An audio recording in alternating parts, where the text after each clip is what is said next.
ਲੋਕੀ ਸੋਚਦੇ ਨੇ ਕਿ 4 ਲੱਖ ਦੇ ਉੱਪਰ ਠੱਗੀ ਵੱਜਦੀ ਹੈ, ਵੀਜ਼ਾ ਨਹੀਂ ਆਉਂਦਾ। ਪਰ ਮੈਂ ਕਮਿਟਮੈਂਟ ਕੀਤੀ ਹੋਈ ਹੈ 4 ਲੱਖ ਦੀ ਵੀਜ਼ਾ ਆਉਂਦਾ ਹੈ ਔਰ ਕਾਲਜ ਕਿਹੜਾ ਹੈ, ਪ੍ਰਾਈਵੇਟ ਨਹੀਂ ਪਬਲਿਕ ਫੰਡਡ ਕਾਲਜ ਦਿੱਤਾ ਹੋਇਆ। ਜੇ ਬੱਚੇ ਦੀ ਫਾਈਲ ਰਿਫਿਊਜ਼ ਹੋਏਗੀ ਦੱਸਾਂਗੇ ਰਿਫਿਊਜ਼ ਹੋਈ ਹੈ ਕਿਉਂ ਹੋਈ ਹੈ। ਉਹ ਵੀ ਨਹੀਂ ਹੈਗਾ ਕਿ ਸਿਰਫ 2 ਵੀਜ਼ੇ ਦਿਖਾ ਦਈਏ ਤੇ ਅਸੀਂ ਕਹੀਏ ਕਿ 10 ਵੀਜ਼ੇ ਆ ਗਏ। ਸਾਡੀ ਉਹ ਵੀ ਨਹੀਂ ਹੈਗੀ ਫਿਤਰਤ। ਅਸੀਂ ਵੀਜ਼ਾ ਦਿਖਾਵਾਂਗੇ ਔਰ ਬੱਚੇ ਨੂੰ ਵੀ ਨਾਲ ਮਿਲਾਵਾਂਗੇ ਕਿ ਤੂੰ ਬੇਟਾ ਕਿੰਨੇ ਵਜੇ ਅਪਲਾਈ ਕੀਤਾ ਸੀ, ਤੂੰ ਦੱਸ, ਪਬਲਿਕ ਨੂੰ ਦੱਸ, ਸਾਨੂੰ ਨਾ ਦੱਸ। ਸਾਨੂੰ ਤਾਂ ਪਤਾ ਹੀ ਅਸੀਂ ਕਿੰਨੇ ਵਜੇ ਅਪਲਾਈ ਕੀਤਾ। ਕਿਹੜੀ ਆਫਰ ਲੈ ਕੇ ਆਏ ਹੋ? ਕਿਉਂਕਿ ਅਕਸਰ ਅਸੀਂ ਸੁਣਦੇ ਹਾਂ ਵੀ 8777 ਲਓ ਤਾਂ ਤੁਹਾਡਾ ਵਰਕ ਪਰਮਿਟ ਲੱਗੂਗਾ ਜਾਂ ਤਾਂ ਤੁਹਾਡੀ PR ਲੱਗੂਗੀ। ਵਰਕ ਪਰਮਿਟ ਪ੍ਰੈਜ਼ੈਂਟ ਕੀਤਾ ਸੀ ਇਸ ਵਾਰ। ਪਿਛਲੀ ਵਾਰ ਅਸੀਂ 4 ਲੱਖ ਰੁਪਏ ਵਿੱਚ ਵੀਜ਼ਾ ਕਮਿਟ ਕੀਤੇ ਸੀਗੇ, ਜੋ ਸਾਡਾ ਬਹੁਤ ਅੱਛਾ ਰਿਹਾ। ਉਹਦਾ ਜੋ ਸਾਨੂੰ ਰਿਜ਼ਲਟ ਆਇਆ, ਰਿਸਪੌਂਸ ਆਇਆ, ਬਹੁਤ ਗੁੱਡ ਸੀਗਾ। ਔਰ ਜੋ ਇਸ ਪ੍ਰੈਜ਼ੈਂਟ ਅਸੀਂ ਕੀਤੀ ਹੈ ਉਹ ਆਫਰ ਨਹੀਂ ਹੈਗਾ, ਇੱਕ ਜੈਨੂਅਨ ਵਰਕ ਪਰਮਿਟ ਨੂੰ ਅਸੀਂ ਪ੍ਰਮੋਟ ਕਰ ਰਹੇ ਹੈਗੇ ਜੋ ਅਸੀਂ ਕਦੀ ਨਹੀਂ ਕੀਤਾ। ਬੱਚਾ ਇੱਥੇ ਹੈ ਜਾਂ ਕੈਨੇਡਾ ਵਿੱਚ ਹੈ, ਇੱਥੋਂ ਬੱਚੇ ਦੇਖੋ ਸਾਡੇ ਸਟੂਡੈਂਟ ਤੇ ਅਸੀਂ ਭੇਜਦੇ ਹਾਂ, ਬੱਚਾ ਉੱਥੇ ਦਰ ਭਟਕਦਾ ਹੈ, ਕੈਨੇਡਾ ਜਾ ਕੇ ਬਹੁਤ ਚੱਕਰ ਕੱਢਦਾ ਹੈ। ਇਸ ਸਭ ਦੇ ਰਾਹ ਹੀ ਅਸੀਂ ਇੱਕ ਸੋਲੂਸ਼ਨਸ ਹੈਗੇ ਸਾਡੇ ਕੋਲ। PR ਵਾਸਤੇ ਤੁਹਾਨੂੰ 8887 ਬੈਂਡ ਦੀ ਰਿਕੁਆਇਰਮੈਂਟ ਪੈਂਦੀ ਹੈ ਕਿਉਂਕਿ ਬੱਚਾ ਕਹਿੰਦਾ ਹੈ ਮੇਰੇ 60 ਪੁਆਇੰਟ ਪੂਰੇ ਹੋ ਜਾਣ। ਪਰ ਵਰਕ ਪਰਮਿਟ ਵਾਸਤੇ ਐਜੀ ਕੋਈ ਕੰਡੀਸ਼ਨ ਨਹੀਂ ਹੈਗੀ। ਵਰਕ ਪਰਮਿਟ ਵਾਸਤੇ ਤੁਹਾਨੂੰ ਤਾਂ ਸਕਿਲਡ ਹੋਣਾ ਜ਼ਰੂਰੀ ਹੈ। ਮੈਂ ਬੱਚਿਆਂ ਨੂੰ ਇਹ ਰਿਕੁਐਸਟ ਕਰੂੰਗਾ ਕਿ C ਤੇ D ਨੂੰ ਅਵੋਇਡ ਕਰੋ, ਕਿਉਂਕਿ ਕੱਲ੍ਹ ਦੀ ਡੇਟ 'ਤੇ ਬੱਚੇ ਨੇ ਨਾ ਉੱਥੇ PR ਮਿਲਣੀ ਹੈ, ਨਾ ਉਹ ਆਪਣੇ ਕਿਸੇ ਹੋਰ ਬੰਦੇ ਨੂੰ ਬੁਲਾ ਸਕਦਾ, ਨਾ ਉੱਥੇ ਸਪਾਂਸਰ ਨੂੰ ਬੁਲਾ ਸਕਦਾ, ਕੋਈ ਫਾਇਦਾ ਨਹੀਂ। ਇਸ ਲਈ ਅਪਲਾਈ ਕਰਨਾ ਹੈ A, B ਜਾਂ 0। ਇਹ 3 ਕੈਟਾਗਰੀ ਵਿੱਚ ਬੱਚਾ ਅਪਲਾਈ ਕਰੇ। ਜੋ ਬੱਚਾ ਸਕਿਲਡ ਹੈ, ਇਲੈਕਟ੍ਰੀਸ਼ੀਅਨ ਹੈਗਾ, ਪਲੰਬਰ ਹੈਗਾ, ਜਿਹਨੂੰ ਪਲੰਬਰਿੰਗ ਦਾ ਐਕਸਪੀਰੀਅੰਸ ਹੈਗਾ, ਇਲੈਕਟ੍ਰੀਸ਼ੀਅਨ ਹੈਗਾ, ਉਹ ਬੱਚੇ ਅਪਲਾਈ ਕਰਨ। ਜਿਨ੍ਹਾਂ ਕੋਲ ਡਿਪਲੋਮਾ ਹੈਗਾ, ਐਕਸਪੀਰੀਅੰਸ ਵੀ ਹੈਗਾ ਉਹਨਾਂ ਆਪਣੀ ਫੀਲਡ ਦਾ, ਉਹੀ ਬੱਚੇ ਅਪਲਾਈ ਕਰਨ ਵਰਕ ਪਰਮਿਟ।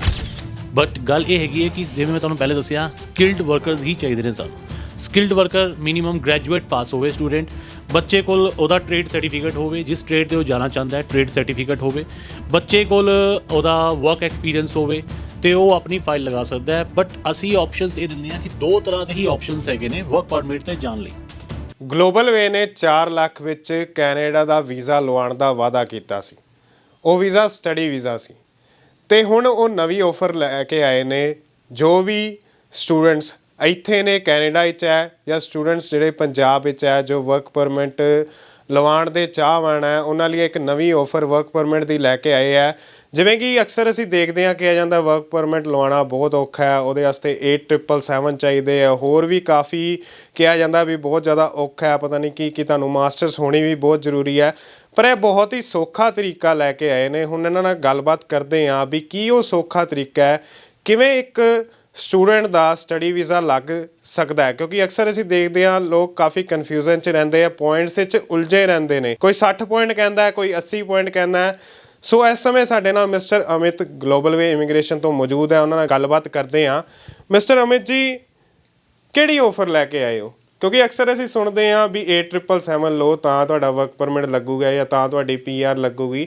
ਤੁਸੀਂ ਇਹੋ ਜਿਹੀ ਆਫਰ ਲੈ ਆਏ ਹੋ? ਸਰ ਸਾਡੇ ਕੋਲ ਕੋਈ ਆਫਰ ਨਹੀਂ ਹੈਗੀ, ਸਿੰਪਲ ਪਲਾਨ ਅਸੀਂ ਲੈ ਕੇ ਆਏ ਹੈਗੇ ਹਾਂ। ਵਰਕ ਪਰਮਿਟ ਪ੍ਰੈਜ਼ੈਂਟ ਕੀਤਾ ਅਸੀਂ ਇਸ ਵਾਰ। ਪਿਛਲੀ ਵਾਰ ਅਸੀਂ 4 ਲੱਖ ਰੁਪਏ ਵਿੱਚ ਵੀਜ਼ਾ ਕਮਿਟ ਕੀਤੇ ਸੀਗੇ, ਜੋ ਸਾਡਾ ਬਹੁਤ ਅੱਛਾ ਰਿਹਾ। ਉਹਦਾ ਜੋ ਸਾਨੂੰ ਰਿਜ਼ਲਟ ਆਇਆ, ਰਿਸਪੌਂਸ ਆਇਆ, ਬਹੁਤ ਗੁੱਡ ਸੀਗਾ। ਔਰ ਜੋ ਇਸ ਪ੍ਰੈਜ਼ੈਂਟ ਅਸੀਂ ਕੀਤੀ ਹੈ ਉਹ ਆਫਰ ਨਹੀਂ ਹੈਗਾ, ਇੱਕ ਜੈਨੂਅਨ ਵਰਕ ਪਰਮਿਟ ਨੂੰ ਅਸੀਂ ਪ੍ਰਮੋਟ ਕਰ ਰਹੇ ਹੈਗੇ ਜੋ ਅਸੀਂ ਕਦੀ ਨਹੀਂ ਕੀਤਾ। ਸਾਨੂੰ ਬਹੁਤ ਇਨਕੁਆਰੀ ਆਈਆਂ, ਬਹੁਤ ਲੋਕਾਂ ਨੇ ਡਿਮਾਂਡ ਕੀਤੀ ਕਿ ਸਰ ਤੁਸੀਂ ਵਰਕ ਪਰਮਿਟ ਡੀਲ ਕਰਦੇ ਹੋ, ਵਰਕ ਪਰਮਿਟ ਤੁਹਾਡੇ ਕੋਲ ਹੈਗੇ ਨੇ। ਅਤੇ ਅੱਜ ਮੈਂ ਦੱਸਣਾ ਚਾਹੁੰਦਾ ਹੈਗਾ ਇੱਕ ਤੁਹਾਡੇ ਮਾਧਿਅਮ ਦੇ ਥਰੂ, ਤੁਹਾਡੇ ਰਾਹੀਂ ਦੱਸਣਾ ਚਾਹੁੰਦਾ ਹੈ ਲੋਕਾਂ ਨੂੰ ਕਿ ਵਰਕ ਪਰਮਿਟ ਕਿਵੇਂ ਲੱਗ ਸਕਦੇ ਨੇ, ਕਿਹੜੀ ਪ੍ਰੋਫਾਈਲ, ਕਿਹੜੇ ਸਕਿਲਡ ਹੈਗੇ ਨੇ ਜਿਸ 'ਤੇ ਵਰਕ ਪਰਮਿਟ ਗ੍ਰਾਂਟ ਹੁੰਦੇ ਨੇ। ਬੱਚਾ ਇੱਥੇ ਹੈ ਜਾਂ ਕੈਨੇਡਾ ਵਿੱਚ ਹੈ, ਇੱਥੋਂ ਬੱਚੇ ਦੇਖੋ ਸਾਡੇ ਸਟੂਡੈਂਟ 'ਤੇ ਅਸੀਂ ਭੇਜਦੇ ਹਾਂ, ਬੱਚਾ ਉੱਥੇ ਦਰ ਭਟਕਦਾ ਹੈ, ਕੈਨੇਡਾ ਜਾ ਕੇ ਬਹੁਤ ਚੱਕਰ ਕੱਢਦਾ ਹੈ। ਇਸ ਸਭ ਦੇ ਰਾਹ ਹੀ ਅਸੀਂ ਇੱਕ ਸੋਲਿਊਸ਼ਨਸ ਹੈਗੇ ਸਾਡੇ ਕੋਲ, ਅਤੇ ਉਹ ਸੋਲਿਊਸ਼ਨ ਅਸੀਂ ਦੱਸਾਂਗੇ ਅੱਜ ਕਿ ਕਿਸ ਤਰੀਕੇ ਨਾਲ ਵਰਕ ਪਰਮਿਟ ਸਾਡੇ ਲੱਗ ਰਹੇ ਨੇ। ਤੁਸੀਂ ਕਿਹਾ ਵੀ ਦਰ ਭਟਕਦਾ ਹੈ, ਸਕਿੱਲ ਦੀ ਵੀ ਤੁਸੀਂ ਗੱਲ ਕੀਤੀ। ਅਸੀਂ ਸੁਣਦੇ ਹਾਂ ਸਕਿੱਲ A, B, C ਅਲੱਗ-ਅਲੱਗ ਸਕਿੱਲਸ ਸੁਣਦੇ ਆ। ਇਹ ਹੈ ਕੀ ਆ ਸਕਿੱਲਸ ਜਿਹੜੀਆਂ ਵੀ ਹੈ, ਕਿਵੇਂ ਬੰਦਾ ਉੱਥੇ ਜਾ ਸਕਦਾ ਹੈ? ਕਿ ਇੱਕ ਪਲੰਬਰ ਵੀ, ਕਿ ਇੱਕ ਕਾਰਪੈਂਟਰ ਵੀ, ਛੋਟੇ ਮੋਟੇ ਕੰਮ ਕਰਨ ਵਾਲਾ, ਭਾਵੇਂ ਉਹਨੇ ਸਟੱਡੀ ਕੀਤੀ ਹੋਵੇ, ਉਹਦੇ ਕੋਲ ਗ੍ਰੈਜੂਏਸ਼ਨ ਹੋਵੇ, ਉਹ ਵੀ ਵਰਕ ਪਰਮਿਟ 'ਤੇ ਜਾ ਸਕਦਾ? ਹਾਂ ਬਿਲਕੁਲ ਸਹੀ ਗੱਲ ਹੈ। ਐਕਚੁਅਲੀ ਸਕਿਲਡ ਇਹਦੇ ਵਿੱਚ ਨਾ 5 ਸਕਿਲਸ ਹੁੰਦੀਆਂ ਨੇ। ਬੇਸਿਕਲੀ ਵਰਕ ਪਰਮਿਟਸ ਉੱਤੇ 5 ਸਕਿਲਡ ਹੈਗੀਆਂ ਨੇ। Skilled A, skilled B, skilled C, skilled D ਅਤੇ ਸਕਿਲਡ 0। ਜੋ ਸਕਿਲਡ ਹੈਗੀਆਂ ਨੇ, ਇਹ ਜੋ 5 ਸਕਿਲਡਸ ਹੈਗੀਆਂ ਨੇ, ਇਸ ਸਕਿਲ ਦੀ ਹਰ ਸਕਿਲ ਦੀ ਅਲੱਗ-ਅਲੱਗ ਬੈਨੀਫਿਟਸ ਹੈਗੇ ਨੇ। ਜਿਵੇਂ ਅਸੀਂ ਗੱਲ ਕਰੀਏ ਸਕਿਲਡ A ਕਿਹਦਾ ਹੈਗਾ, ਸਕਿਲਡ A ਆਉਂਦੇ ਨੇ ਲਾਈਕ ਪ੍ਰੋਫੈਸ਼ਨਲ ਡਿਗਰੀ ਵਾਲੇ, ਡਾਕਟਰ, ਡੈਂਟਿਸਟ, ਸੀਏ, ਆਰਕੀਟੈਕਟਸ, ਇਹ ਆ ਗਏ ਤੁਹਾਡੇ ਸਕਿਲਡ ਏ ਵਿੱਚ।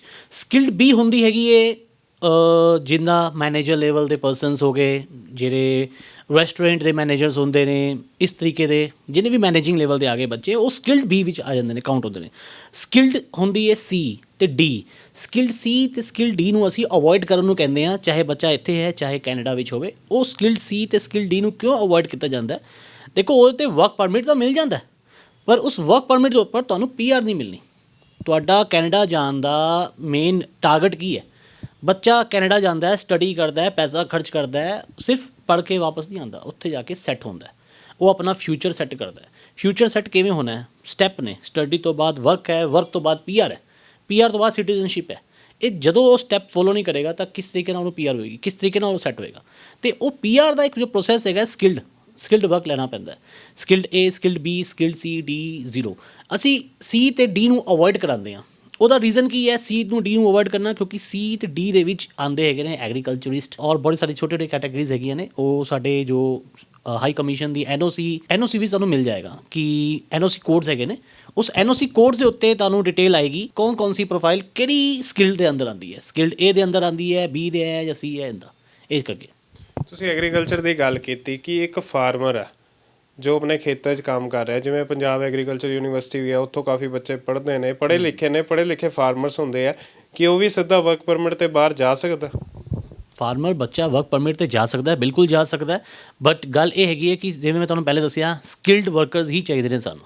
ਸਕਿਲਡ ਵਰਕਰ ਮਿਨੀਮਮ ਗ੍ਰੈਜੂਏਟ ਪਾਸ ਹੋਵੇ ਸਟੂਡੈਂਟ, ਬੱਚੇ ਕੋਲ ਉਹਦਾ ਟ੍ਰੇਡ ਸਰਟੀਫਿਕੇਟ ਹੋਵੇ, ਜਿਸ ਟ੍ਰੇਡ 'ਤੇ ਉਹ ਜਾਣਾ ਚਾਹੁੰਦਾ ਹੈ ਟ੍ਰੇਡ ਸਰਟੀਫਿਕੇਟ ਹੋਵੇ, ਬੱਚੇ ਕੋਲ ਉਹਦਾ ਵਰਕ ਐਕਸਪੀਰੀਅੰਸ ਹੋਵੇ ਅਤੇ ਉਹ ਆਪਣੀ ਫਾਈਲ ਲਗਾ ਸਕਦਾ ਹੈ। ਬਟ ਅਸੀਂ ਆਪਸ਼ਨਸ ਇਹ ਦਿੰਦੇ ਹਾਂ ਕਿ 2 ਤਰ੍ਹਾਂ ਦੇ ਹੀ ਆਪਸ਼ਨਸ ਹੈਗੇ ਨੇ ਵਰਕ ਪਰਮਿਟ 'ਤੇ ਜਾਣ ਲਈ।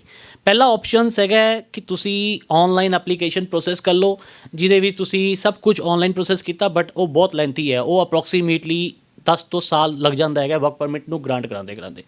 ਔਰ ਅਗਰ ਗੱਲ ਕਰੀਏ ਆਪਸ਼ਨ ਬੀ ਕੀ ਹੈਗਾ, ਉਹ 4-5 ਮਹੀਨੇ ਦਾ ਪ੍ਰੋਸੈਸ ਹੁੰਦਾ ਹੈ। ਉਹਦੇ ਵਿੱਚ ਬੱਚੇ ਨੇ ਆਪਣਾ ਵਰਕ ਐਕਸਪੀਰੀਅੰਸ ਦਿਖਾਇਆ, ਟ੍ਰੇਡ ਸਰਟੀਫਿਕੇਟ ਦਿੱਤਾ, ਐਜੂਕੇਸ਼ਨ ਪੁਆਇੰਟਸ ਪੂਰੇ ਕੀਤੇ, ਐਜੂਕੇਸ਼ਨ ਪੁਆਇੰਟਸ ਪੂਰੇ ਕਰਕੇ ਉਹਨੇ ਆਪਣੀ ਫਾਈਲ ਔਨਲਾਈਨ ਅਪਲਾਈ ਕੀਤੀ, ਲੀਮੀਆ ਲਈ ਅਪਲਾਈ ਕੀਤਾ, ਉਹਨੂੰ ਜੋਬ ਅਪਰਚੁਨਿਟੀ ਆਈ, ਇੰਟਰਵਿਊ ਹੋਈ, ਕੰਟਰੈਕਟ ਹੋਇਆ, ਲੀਮੀਆ ਗ੍ਰਾਂਟ ਹੋ ਗਈ। ਲੀਮੀਆ ਆਉਣ ਤੋਂ ਬਾਅਦ ਕੀ ਹੋਇਆ? ਲੀਮੀਆ ਆਉਣ ਤੋਂ ਬਾਅਦ ਬੱਚੇ ਨੇ ਆਪਣਾ ਵਿਜ਼ਟਰ ਵੀਜ਼ਾ ਲਗਵਾਇਆ, ਵਿਜ਼ਟਰ ਵੀਜ਼ਾ ਲਗਵਾ ਕੇ ਉਹ ਕੈਨੇਡਾ ਗਿਆ, ਉਹਨੇ ਕੈਨੇਡਾ ਦੇ ਬਾਰਡਰ ਤੋਂ ਜਾ ਕੇ ਆਪਣਾ ਵੀਜ਼ਾ ਕੈਟਾਗਰੀ ਚੇਂਜ ਕਰਾ ਲਈ। ਅਤੇ ਇਹ ਸਭ ਤੋਂ ਈਜ਼ੀਐਸਟ ਵੇ ਹੈਗਾ ਕੈਨੇਡਾ ਦੇ ਵਿੱਚ ਵਰਕ ਕਰਨ ਦਾ। ਇੱਕ ਸਭ ਤੋਂ ਈਜ਼ੀਐਸਟ ਵੇ ਹੈਗਾ ਕਿ ਜੋ ਸਿਰਫ 4-5 ਮਹੀਨੇ ਦੇ ਵਿੱਚ ਹੀ ਵੀਜ਼ਾ ਗ੍ਰਾਂਟ ਹੋ ਜਾਂਦਾ ਹੈ। ਇੱਕ ਮੈਂ ਤੁਹਾਡੇ ਹੱਥ 'ਚ ਤੁਸੀਂ ਸ਼ਾਇਦ ਕਾਗਜ਼ ਵੀ ਸਾਈਡ 'ਤੇ ਰੱਖਿਆ ਹੈ, ਕਾਹਦੇ ਵਾਸਤੇ ਕਾਗਜ਼ ਹੈ? ਜਰਾ ਲੋਕਾਂ ਨੂੰ ਵੀ ਦੱਸੋ ਵੀ ਕੀ ਇਹਦੇ 'ਤੇ ਪੁਆਇੰਟਸ ਲਿਖੇ ਹੋਏ ਨੇ, ਵੀ ਉਹਨਾਂ ਨੂੰ ਸਹੀ ਤਰੀਕੇ ਨਾਲ ਪਤਾ ਲੱਗ ਸਕੇ ਵੀ ਜੇ ਕੋਈ ਵਰਕ ਪਰਮਿਟ ਅਪਲਾਈ ਕਰਾਉਣਾ ਚਾਹੁੰਦਾ ਤਾਂ ਕਿਸ ਤਰੀਕੇ ਨਾਲ ਕਰਾਵੇ। ਐਕਚੁਅਲੀ ਸਰ, ਇਹ ਜੋ ਕਾਗਜ਼ ਹੈਗਾ ਇਹ NPNP ਦਾ ਸੈਲਫ ਅਸੈਸਮੈਂਟ ਪੁਆਇੰਟਸ ਫਾਰਮ ਹੈਗਾ। ਇਹਦੇ ਵਿੱਚ ਜਿਵੇਂ ਮੈਨੀਟੋਬਾ ਦਾ ਇੱਕ PNP ਪ੍ਰੋਗਰਾਮ ਓਪਨ ਹੋਇਆ, ਸਭ ਜਾਣਦੇ ਨੇ ਇਹਦੇ ਬਾਰੇ। ਮੈਨੀਟੋਬਾ ਦਾ PNP ਪ੍ਰੋਗਰਾਮ ਹੈਗਾ ਕੀ ਹੈ, ਇਹਦੇ ਵਿੱਚ 60 ਪੁਆਇੰਟਸ ਦੀ ਰਿਕੁਆਇਰਮੈਂਟ ਹੁੰਦੀ ਹੈਗੀ ਹੈ PR ਵਾਸਤੇ, ਔਰ ਇਹ ਵੀ ਸਕਿਲਡ ਵਰਕਰਸ ਦੇ ਨਾਲ ਮਿਲ ਜਾਂਦਾ ਹੈਗਾ। ਅਤੇ PR ਪੁਆਇੰਟ ਵਾਸਤੇ 60 ਪੁਆਇੰਟ ਜੋ ਚਾਹੀਦੇ ਨੇ, ਉਹ ਕਿਹੜੇ 5 ਫੈਕਟਰ ਹੈਗੇ ਨੇ ਅਸੀਂ ਉਹ ਦੱਸ ਸਕਦੇ ਹਾਂ ਇਸ ਰਾਹੀਂ ਕਿ ਵੀ ਪਹਿਲਾ ਫੈਕਟਰ ਹੈਗਾ ਕਿ ਲੈਂਗੁਏਜ ਦੇ ਉੱਤੇ, ਜਿਵੇਂ ਬੈਂਡਸ ਬੱਚੇ ਦੇ ਜਿੰਨੇ ਬੈਂਡ ਹੈਗੇ ਨੇ ਉਸ ਦੇ ਉੱਪਰ ਪੁਆਇੰਟਸ ਮਿਲਦਾ ਹੈ। ਸੈਕਿੰਡ ਏਜ ਫੈਕਟਰ ਆਉਂਦਾ ਹੈ। ਤੀਜਾ ਵਰਕ ਐਕਸਪੀਰੀਅੰਸ ਆਉਂਦਾ ਹੈ। ਚੌਥਾ ਫੈਕਟਰ ਅਸੀਂ ਗੱਲ ਕਰਾਂਗੇ ਐਜੂਕੇਸ਼ਨ। ਅਤੇ ਪੰਜਵਾਂ ਫੈਕਟਰ ਹੈਗਾ ਸਪੋਂਸਰ ਲਾਈਕ ਰਿਲੇਸ਼ਨਸ਼ਿਪ। ਜਿਵੇਂ ਅਗਰ ਤੁਸੀਂ 4 ਫੈਕਟਰ ਦੇ ਨਾਲ ਵੀ 60 ਪੁਆਇੰਟਸ ਤੋਂ ਉੱਪਰ ਤੁਹਾਡੇ ਸਕੋਰ ਹੋ ਗਏ, ਤੁਹਾਡੇ ਐਜੂਕੇਸ਼ਨ ਅੱਛੀ ਹੈ, ਤੁਹਾਡੇ ਬੈਂਡ ਅੱਛੇ ਨੇ, ਤੁਹਾਡੇ ਏਜ ਅੱਛੀ ਹੈ, ਤੁਹਾਡੇ ਹਰ ਸਭ ਕੁਝ ਬੈਸਟ ਹੈ, ਪਰ ਤੁਹਾਡੇ ਕੋਲ ਇੱਕ ਸਪੋਂਸਰ ਨਹੀਂ ਹੈਗੀ ਮੈਨੀਟੋਬਾ ਦੀ, ਤੁਹਾਡਾ ਉੱਥੇ ਕੋਈ ਰਿਲੇਸ਼ਨ ਹੀ ਨਹੀਂ ਹੈਗਾ, ਕੋਈ ਫਰੈਂਡ ਨਹੀਂ ਹੈਗਾ, ਕੋਈ ਤੁਹਾਨੂੰ ਜੋਬ ਇਨਵੀਟੇਸ਼ਨ ਨਹੀਂ ਹੈਗੀ, ਤੁਹਾਨੂੰ ਕੋਈ ਸਪੋਂਸਰ ਨਹੀਂ ਹੈਗਾ, ਤੁਹਾਡਾ ਕਲੋਜ਼ ਰਿਲੇਟਿਵ ਨਹੀਂ ਹੈਗਾ, ਤੁਸੀਂ MPNP ਪ੍ਰੋਗਰਾਮ ਅਪਲਾਈ ਨਹੀਂ ਕਰ ਸਕਦੇ। MPNP ਲੈਣ ਵਾਸਤੇ ਤੁਹਾਨੂੰ ਉੱਥੇ ਕਲੋਜ਼ ਰਿਲੇਟਿਵ ਹੋਣਾ ਬਹੁਤ ਜ਼ਰੂਰੀ ਹੈ, ਚਾਹੇ ਤੁਹਾਡੇ 60 ਪੁਆਇੰਟਸ ਹੋਣ। ਉਸ ਤੋਂ ਬਾਅਦ ਵੀ ਤੁਹਾਨੂੰ ਉਹਦੇ ਵਾਸਤੇ ਇੱਕ ਸਪੋਂਸਰ ਬਹੁਤ ਜ਼ਰੂਰੀ ਚਾਹੀਦਾ ਹੈ।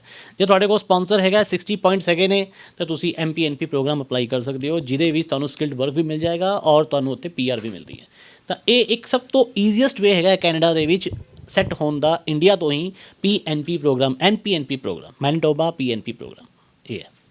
ਅਤੇ ਜਿਵੇਂ ਤੁਸੀਂ ਕਿਹਾ ਵੀ ਅਕਸਰ ਸਾਡੇ ਦਿਮਾਗ 'ਚ ਆਉਂਦਾ, ਇਹ ਸਵਾਲ ਮੈਂ ਜ਼ਰੂਰ ਪੁੱਛੂੰਗਾ ਵੀ ਹਰ ਨੌਜਵਾਨ ਸੋਚਦਾ ਵੀ ਜਦੋਂ ਵਰਕ ਪਰਮਿਟ ਜਾਣਾ ਤਾਂ ਮੇਰੇ 8777 ਹੋਣੇ ਚਾਹੀਦੇ ਨੇ। 50 ਵਾਰੀ ਬੱਚੇ ਪੇਪਰ ਦੇ ਜਾਂਦੇ, ਕਈ ਵਾਰੀ 6.5 ਕਿੱਥੋਂ ਆ ਜਾਂਦੇ ਆ, ਕਿੱਥੋਂ ਰਹਿ ਜਾਂਦੇ ਨੇ। ਕੀ ਇਹ ਜ਼ਰੂਰੀ ਹੈਗਾ ਜਾਂ ਇੱਕ ਮਿੱਥ ਬਣਿਆ ਹੋਇਆ? ਮਿੱਥ ਬਣਿਆ ਹੋਇਆ ਜੀ, ਕੁਛ ਨਹੀਂ ਹੈਗਾ। PR ਵਾਸਤੇ ਤੁਹਾਨੂੰ 887 ਬੈਂਡ ਦੀ ਰਿਕੁਆਇਰਮੈਂਟ ਪੈਂਦੀ ਹੈ, ਕਿਉਂਕਿ ਬੱਚਾ ਕਹਿੰਦਾ ਹੈ ਮੇਰੇ 60 ਪੁਆਇੰਟ ਪੂਰੇ ਹੋ ਜਾਣ। ਪਰ ਵਰਕ ਪਰਮਿਟ ਵਾਸਤੇ ਐਜੀ ਕੋਈ ਕੰਡੀਸ਼ਨ ਨਹੀਂ ਹੈਗੀ। ਵਰਕ ਪਰਮਿਟ ਵਾਸਤੇ ਤੁਹਾਨੂੰ ਤਾਂ ਸਕਿਲਡ ਹੋਣਾ ਜ਼ਰੂਰੀ ਹੈ।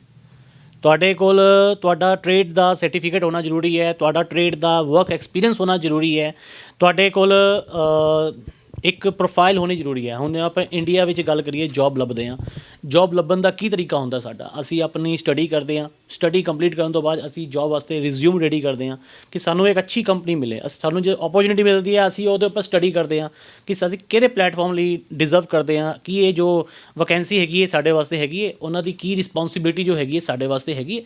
ਇਹ ਸਾਰਾ ਕੁਝ ਦੇਖਣ ਤੋਂ ਬਾਅਦ ਅਸੀਂ ਫਿਰ ਉਸ ਪੋਸਟ ਲਈ ਅਪਲਾਈ ਕਰਦੇ ਹਾਂ। ਫਿਰ ਉਹ ਕੰਪਨੀ ਵਾਲੇ ਵੀ ਉਹਨੂੰ ਪ੍ਰੋਪਰ ਚੈੱਕ ਕਰਦੇ ਨੇ, ਇੰਟਰਵਿਊਜ਼ ਲੈਂਦੇ ਨੇ, ਕੰਟੈਕਟ ਕਰਦੇ ਨੇ ਸਾਡੇ ਨਾਲ ਕਿ ਆਫਟਰ ਆਲ ਤੁਹਾਨੂੰ ਅਸੀਂ ਬੁਲਾ ਰਹੇ ਹੈਗੇ ਹਾਂ ਅਤੇ ਅਸੀਂ ਸਾਰਾ ਕੁਝ ਚੈੱਕ ਕਰਨਾ ਤੁਹਾਡਾ ਕਿ ਤੁਸੀਂ ਐਲੀਜੀਬਲ ਹੈਗੇ ਹੋ ਕਿ ਨਹੀਂ ਹੈਗੇ।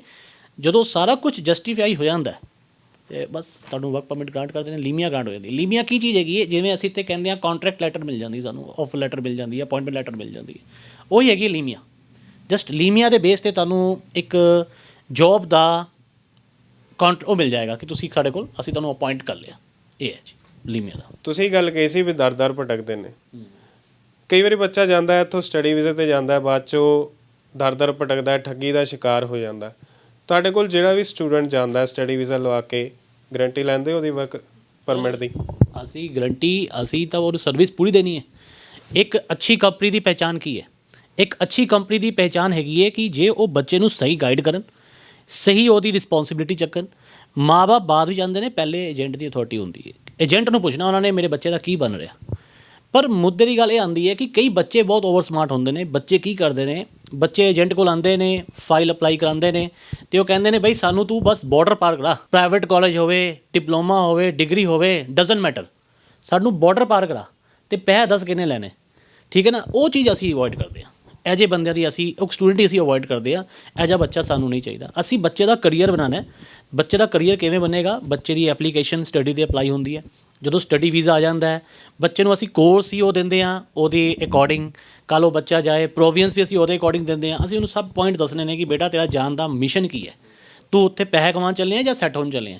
ਜਿਹੜਾ ਸੈੱਟ ਹੋਣ ਚੱਲੇ ਆ ਤਾਂ ਕਿੱਦਾਂ ਸੈੱਟ ਹੋਣਾ ਹੈ, ਬਜਟ ਕੀ ਹੈ ਤੇਰਾ, ਕਿੰਨਾ ਖਰਚਾ ਤੂੰ ਕਰ ਸਕਦਾ ਹੈ, ਤੇਰੀ ਫੈਮਿਲੀ ਬੈਕਗਰਾਊਂਡ ਕੀ ਹੈ। ਕੱਲ੍ਹ ਇਹ ਤਾਂ ਨਹੀਂ ਕਿ ਕੱਲ੍ਹ ਤੇਰੇ ਮਾਂ ਬਾਪ ਕਰਜ਼ਾ ਚੱਕਣ ਅਤੇ ਤੂੰ ਭੈੜੀ ਸੰਗਤ ਹੀ ਫਸ ਜਾਵੇਂ। ਅਸੀਂ ਇਹ ਸਭ ਕੁਛ ਸੋਚਣਾ। ਅਤੇ ਜੋ ਬੱਚਾ ਸਾਨੂੰ ਲੱਗਦਾ ਕਿ ਹਾਂ ਇਹ ਬੱਚਾ ਬਿਲਕੁਲ ਸੈੱਟ ਹੈ, ਇਹ ਉੱਥੇ ਜਾ ਕੇ ਮਿਹਨਤ ਕਰੇਗਾ, ਪੜ੍ਹਾਈ ਲਿਖਾਈ ਕਰੇਗਾ, ਅਤੇ ਅਸੀਂ ਉਹਨੂੰ ਉਸੇ ਤਰੀਕੇ ਦਾ ਪ੍ਰੋਵੀਐਂਸ ਦਿੰਦੇ ਹਾਂ, ਡਿਗਰੀ ਦਿੰਦੇ ਹਾਂ, ਡਿਪਲੋਮਾ ਦਿੰਦੇ ਹਾਂ।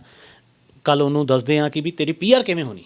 ਜਦੋਂ ਉਹ PR ਹੋ ਜਾਏਗੀ, ਉਹਦੀ ਮਤਲਬ PR ਜਦੋਂ ਹੋ ਜਾਂਦੀ ਹੈ, ਉਹ ਬੱਚਾ ਫਿਰ ਡੈਫੀਨੇਟਲੀ 4 ਗ੍ਰਾਹਕ ਹੋਰ ਦਿੰਦਾ ਸਾਨੂੰ।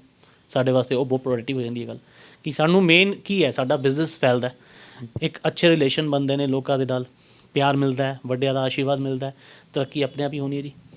ਇਹ ਚੀਜ਼ਾਂ ਜਿਵੇਂ ਤੁਸੀਂ ਆਹ ਪ੍ਰੋਗਰਾਮ ਦੀ ਗੱਲ ਕੀਤੀ ਸੀ, ਇਹਦੇ ਵਾਸਤੇ ਸਪੋਂਸਰ ਦੀ ਹੋਣਾ ਬਹੁਤ ਜ਼ਰੂਰੀ ਹੈ। ਕੋਈ ਸਪੋਂਸਰ ਤੋਂ ਬਿਨਾਂ ਵੀ ਪ੍ਰੋਗਰਾਮ ਹੈਗਾ ਜਿਹਦੇ ਸਿੱਧਾ ਵਰਕ ਪਰਮਿਟ ਅਪਲਾਈ ਕਰ ਸਕਦਾ ਬੜੀ ਆਸਾਨੀ ਨਾਲ?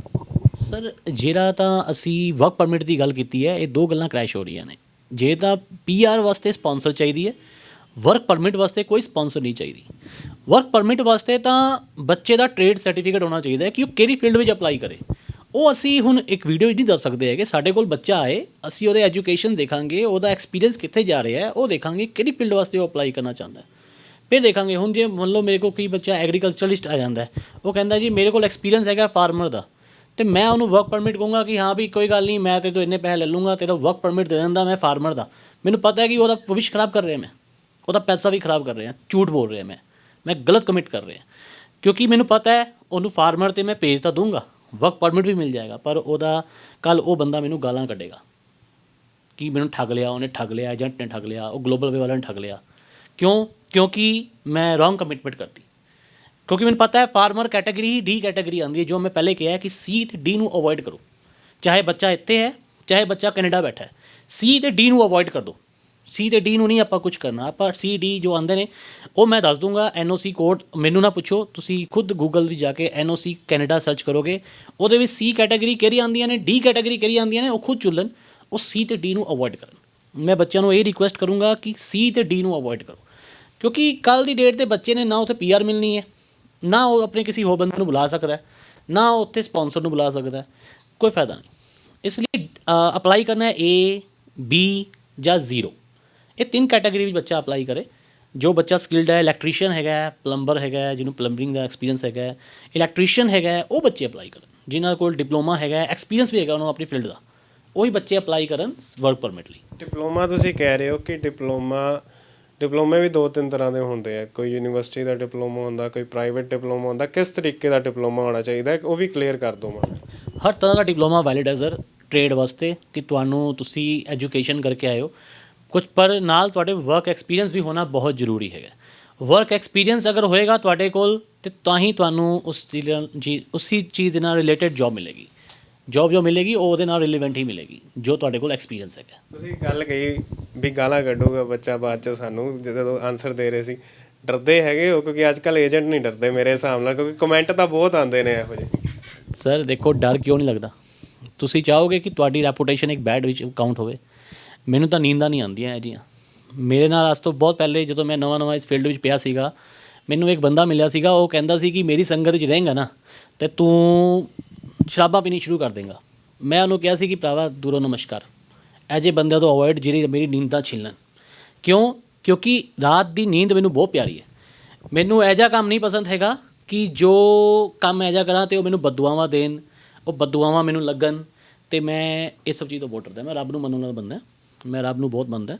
ਔਰ ਜਿੰਨੀ ਮੈਨੂੰ ਕਾਮਯਾਬੀ ਮਿਲੀ ਹੈ, ਮੈਨੂੰ ਪਤਾ ਹੈ ਮੇਰੀ ਮਿਹਨਤ, ਮੇਰੀ ਨੌਲੇਜ ਅਤੇ ਮੇਰੇ ਉੱਪਰ ਜੋ ਹੱਥ ਹੈਗਾ ਉਹਦੇ ਨਾਲ ਹੀ ਮਿਲੀ ਹੈ। ਮੇਰੇ ਰੱਬ ਦਾ ਬਹੁਤ ਵੱਡਾ ਹੱਥ ਹੈਗਾ ਮੈਨੂੰ ਕਾਮਯਾਬੀ ਪਿੱਛੇ, ਅਤੇ ਇਸ ਕਰਕੇ ਮੈਂ ਉਸ ਰੱਬ ਤੋਂ ਡਰਦਾ। ਅਤੇ ਮੈਂ ਹਮੇਸ਼ਾ ਇਹ ਅਰਦਾਸ ਕਰਦਾ ਕਿ ਗ੍ਰਾਹਕ ਵੀ ਮੇਰੇ ਕੋਲ ਅੱਛਾ ਹੀ ਆਵੇ, ਗਲਤ ਗ੍ਰਾਹਕ ਨਾ ਆਏ, ਅਤੇ ਜਿਹਨੇ ਸੰਗਤ ਮਿਲੇ, ਜਿਹਨੇ ਲੋਕ ਮਿਲਣ, ਵਧੀਆ ਮਿਲਣ। ਅੰਤ 'ਚ ਮੈਂ ਇਹੀ ਸਵਾਲ ਪੁੱਛਣਾ ਚਾਹਾਂਗਾ, 4 ਲੱਖ ਦਾ ਦਾਅਵਾ ਕੀਤਾ, ਕਾਫੀ ਸਟੂਡੈਂਟਸ ਭੇਜ ਵੀ ਦਿੱਤੇ, ਕੀ ਗੱਲ ਹੋ ਗਈ ਹੁਣ 4 ਲੱਖ 'ਚ ਬੱਚੇ ਕਿਉਂ ਨਹੀਂ ਭੇਜ ਰਹੇ? 4 ਲੱਖ ਵਾਲੀ ਜੋ ਕਮਿਟਮੈਂਟ ਸੀਗੀ ਉਹ ਸਾਡੀ ਨੌਨ ਐਸਡੀਐਸ ਬੱਚੇ ਨੂੰ ਸੀਗੀ, ਅਤੇ ਜੋ ਇਨਟੇਕ ਸੀਗਾ ਉਹ ਜਨਵਰੀ ਇਨਟੇਕ ਸੀਗਾ। ਹੁਣ ਤੁਹਾਨੂੰ ਪਤਾ ਹੈ ਜਨਵਰੀ ਇਨਟੇਕ ਆਲਮੋਸਟ ਖਤਮ ਹੋ ਚੁੱਕਿਆ ਹੈ, ਅਤੇ ਬੱਚਾ ਹੁਣ ਅਪਲਾਈ ਸਾਡੇ ਕੋਲ ਹੁਣ ਵੀ ਆ ਰਹੇ ਨੇ ਬੱਚੇ। ਮੇਰੇ ਕੋਲ ਬਹੁਤ ਇਨਕੁਆਰੀਆਂ ਪਈਆਂ ਨੇ 4 ਲੱਖ ਦੀ, ਕਿ ਭਾਜੀ 4 ਲੱਖ ਵਿੱਚ ਦੋ, ਅਸੀਂ ਉੱਧਰ ਬਿਜ਼ੀ ਸੀਗੇ, ਅਸੀਂ ਕਿੱਥੇ ਬਿਜ਼ੀ ਸੀਗੇ, ਪਰ ਮੈਂ ਕਿਵੇਂ ਦੇ ਦਾਂ? ਕਿਉਂਕਿ ਜੋ ਇਨਟੇਕ ਸੀਗਾ ਮੇਰੇ ਕੋਲ ਉਹ ਇਨਟੇਕ ਖਤਮ ਹੋ ਗਿਆ। ਜੋ ਕਾਲਜ ਨੇ ਜੋ ਸੀਟਾਂ ਰੱਖੀ ਹੋਈਆਂ ਸੀਗੀਆਂ ਉਹ ਸੀਟਾਂ ਹੀ ਖਤਮ ਹੋ ਗਈਆਂ, ਅਤੇ ਮੈਂ ਉਹ ਹੁਣ ਸੀਟ ਕਿਵੇਂ ਦੇ ਸਕਦਾ? ਜੇ ਕਾਲਜ ਦੀ ਸੀਟ ਬੰਦ ਕਰਕੇ ਬਹਿ ਗਿਆ, ਹੁਣ ਮੈਂ ਕਿਵੇਂ ਦੇ ਦਾਂ ਸੀਟ? ਕਿੰਨੇ ਕੁ ਬੱਚੇ ਭੇਜੇ ਤੁਸੀਂ? ਦੇਖੋ, ਮੇਰੇ ਇਨਟੇਕਸ ਦੇ ਵਿੱਚ 100+ ਐਪਲੀਕੇਸ਼ਨਸ ਗਈਆਂ ਨੇ, ਜੋ 4 ਲੱਖ ਦੇ ਵਿੱਚ ਗਈਆਂ ਨੇ। ਜਦੋਂ ਵੀਜ਼ੇ ਆਏਂਗੇ ਮੈਂ ਤੁਹਾਨੂੰ ਜ਼ਰੂਰ ਬੁਲਾ ਕੇ ਦੁਬਾਰਾ ਵੀਜ਼ੇ ਤੋਂ ਦਿਖਾਣੇ ਨੇ, ਕਿਉਂਕਿ ਮੈਂ ਇਸ ਚੈਨਲ ਦੇ ਵਿੱਚ ਕਮਿਟਮੈਂਟ ਕੀਤੀ ਹੋਈ ਹੈ ਕਿ ਜਿੰਨੇ ਵੀ ਸਾਡੇ 4 ਲੱਖ ਦੇ ਵੀਜ਼ੇ ਆਉਣਗੇ ਅਸੀਂ ਇੱਕ ਵੀਜ਼ਾ ਲਿਆ ਕੇ ਇੱਥੇ ਸ਼ੋਅ ਕਰਾਂਗੇ। ਇਹ ਮੈਂ ਲਾਸਟ ਵੀਡੀਓ ਵਿੱਚ ਵੀ ਕਮਿਟਮੈਂਟ ਕੀਤੀ ਸੀ ਕਿ ਮੈਂ ਇਕੱਲਾ ਵੀਜ਼ਾ ਦਿਖਾਣਾ ਹੈ ਕਿ 4 ਲੱਖ ਦਾ ਵੀਜ਼ਾ ਆਉਂਦਾ ਹੈ। ਲੋਕ ਸੋਚਦੇ ਨੇ ਕਿ 4 ਲੱਖ ਦੇ ਉੱਪਰ ਠੱਗੀ ਵੱਜਦੀ ਹੈ, ਵੀਜ਼ਾ ਨਹੀਂ ਆਉਂਦਾ, ਪਰ ਮੈਂ ਕਮਿਟਮੈਂਟ ਕੀਤੀ ਹੋਈ ਹੈ 4 ਲੱਖ ਵੀਜ਼ਾ ਆਉਂਦਾ ਹੈ। ਔਰ ਕਾਲਜ ਕਿਹੜਾ ਹੈ? ਪ੍ਰਾਈਵੇਟ ਨਹੀਂ, ਪਬਲਿਕ ਫੰਡਡ ਕਾਲਜ ਦਿੱਤਾ ਹੋਇਆ। ਲੋਕੀ ਨੇ ਤੁਹਾਡੇ ਸਾਥੀ ਕਹਿੰਦੇ ਨੇ ਕਾਫੀ। ਕੀ ਕਹਿ ਸਕਦੇ ਹਾਂ, ਸਭ ਆਪਣੇ ਆਪਣੇ ਭਰਾ ਨੇ, ਅਜੇ ਕਿਸੇ ਬਾਰੇ ਆਪਾਂ ਕੁਝ ਨਹੀਂ ਕਹਿੰਦੇ, ਪਰ ਗੱਲ ਇਹ ਹੈਗੀ ਹੈ ਕਿ ਅਸੀਂ ਜੋ ਕਮਿਟਮੈਂਟ ਕਰਾਂਗੇ ਅਸੀਂ ਉਹ 'ਤੇ ਉਤਰਾਂਗੇ। ਜੇ ਬੱਚੇ ਦੀ ਫਾਈਲ ਰਿਫਿਊਜ਼ ਹੋਏਗੀ ਦੱਸਾਂਗੇ ਰਿਫਿਊਜ਼ ਹੋਈ ਹੈ, ਕਿਉਂ ਹੋਈ ਹੈ। ਉਹ ਵੀ ਨਹੀਂ ਹੈਗਾ ਕਿ ਸਿਰਫ 2 ਵੀਜ਼ੇ ਦਿਖਾ ਦਈਏ ਅਤੇ ਅਸੀਂ ਕਹੀਏ ਕਿ 10 ਵੀਜ਼ੇ ਆ ਗਏ, ਸਾਡੀ ਉਹ ਵੀ ਨਹੀਂ ਹੈਗੀ ਫਿਤਰਤ। ਅਸੀਂ ਵੀਜ਼ਾ ਦਿਖਾਵਾਂਗੇ ਔਰ ਬੱਚੇ ਨੂੰ ਵੀ ਨਾਲ ਮਿਲਾਵਾਂਗੇ ਕਿ ਤੂੰ ਬੇਟਾ ਕਿੰਨੇ ਵਜੇ ਅਪਲਾਈ ਕੀਤਾ ਸੀ, ਤੂੰ ਦੱਸ, ਪਬਲਿਕ ਨੂੰ ਦੱਸ, ਸਾਨੂੰ ਨਾ ਦੱਸ, ਸਾਨੂੰ ਤਾਂ ਪਤਾ ਹੀ ਅਸੀਂ ਕਿੰਨੇ ਵਜੇ ਅਪਲਾਈ ਕੀਤਾ। ਸੋ ਅਸੀਂ ਗਲੋਬਲ ਵੇ ਇਮੀਗ੍ਰੇਸ਼ਨ ਤੋਂ ਮਿਸਟਰ ਅਮਿਤ ਨਾਲ ਗੱਲਬਾਤ ਕਰਕੇ ਹਟੇ ਹਾਂ। ਉਹਨਾਂ ਨੇ ਦੱਸਿਆ ਵੀ ਕੈਨੇਡਾ ਦਾ ਵਰਕ ਪਰਮਿਟ ਕਿੱਦਾਂ ਅਪਲਾਈ ਕੀਤਾ ਜਾ ਸਕਦਾ ਹੈ। ਉਮੀਦ ਹੈ ਤੁਹਾਨੂੰ ਵੀ ਪਤਾ ਲੱਗ ਗਿਆ ਹੋਵੇਗਾ ਵੀ ਤੁਸੀਂ ਕਿੱਦਾਂ ਵਰਕ ਪਰਮਿਟ ਅਪਲਾਈ ਕਰ ਸਕਦੇ ਹੋ। ਅਗਰ ਤੁਹਾਨੂੰ ਕੋਈ ਵੀ ਕਨਫਿਊਜ਼ਨ ਆਉਂਦੀ ਹੈ ਤਾਂ ਤੁਸੀਂ ਇਹਨਾਂ ਨਾਲ ਫੋਨ 'ਤੇ ਜਾਂ ਇਹਨਾਂ ਦੇ ਆਫਿਸ ਆ ਕੇ ਇਹਨਾਂ ਨਾਲ ਗੱਲਬਾਤ ਕਰ ਸਕਦੇ ਹੋ। ਇਹ ਤੁਹਾਨੂੰ ਪੂਰੀ ਪ੍ਰੋਪਰ ਗਾਈਡੈਂਸ ਦੇਣਗੇ। ਸੋ ਇਹ ਸੀਗੀ ਅੱਜ ਦੀ ਅਪਡੇਟਸ। ਵਧੇਰੀ ਅਪਡੇਟਸ ਲਈ ਜੁੜੇ ਰਹੋ ਲੁਧਿਆਣਾ ਟਾਈਮਸ ਦੇ ਨਾਲ। ਕੈਮਰਾਮੈਨ ਸਤਵੰਤ ਮਠਾਰੂ ਦੇ ਨਾਲ ਕੁਵਰਜੋਤ ਸਿੰਘ ਦੀ ਰਿਪੋਰਟ।